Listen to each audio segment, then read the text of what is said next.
Welcome back to Car Stuff PNW. This is Jesse. Got a little update on the MG.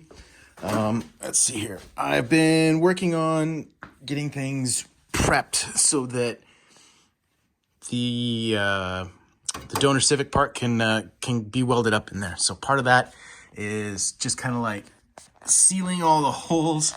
You know, excuse the poor welding job, but you know, blocking off a lot of these holes that were created by cutting into this, and then also figuring out that, you know, I needed more length up here, so I cut that off, but I welded it back. I didn't do the best job there.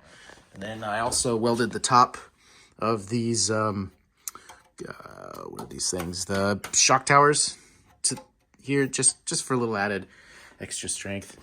And then I've been working on getting under here.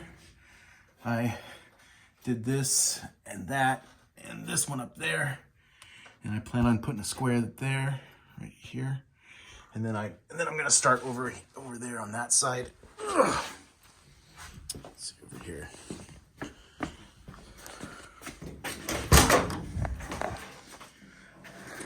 Starting over here. It's gotta go in that far. And then I'll just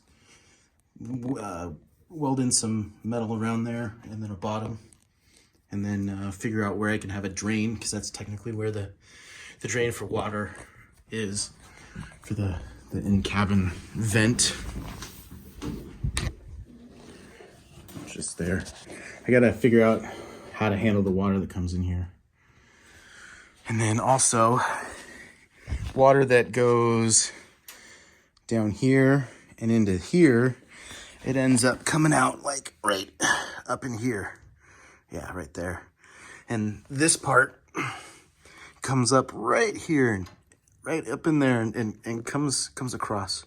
So I have to figure out a way to make sure the water from back here gets pushed out. And then part of getting this part done was making sure there's enough room for the clutch pedal.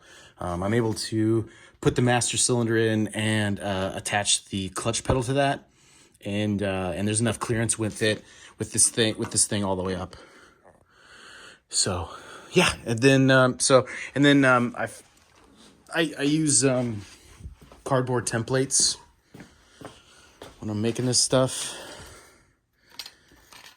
I use these to figure out the crazy shapes I need to cut. And then I just use tin snips and this 22 gauge metal. And then I made these templates for right here, from the side here, because this whole thing right here is open. So I need to figure out a way to close that up, you know, so water can't get in there.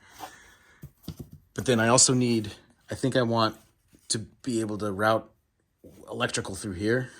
And this part is actually up in here. And so I need to figure out a way to join this to this, but still leave myself room for that. So yeah, that's the latest update on the MG 1100 project. Yeah, it's just, you know, closing up holes and figuring out, you know, where water from there is gonna drain. But yeah, I was hoping to have this thing welded up this week, but it's not gonna happen. Maybe another couple more weeks I'll have this actually welded up inside. But yeah, that's the update so far. Give us a like and a subscribe, and we'll see you next week.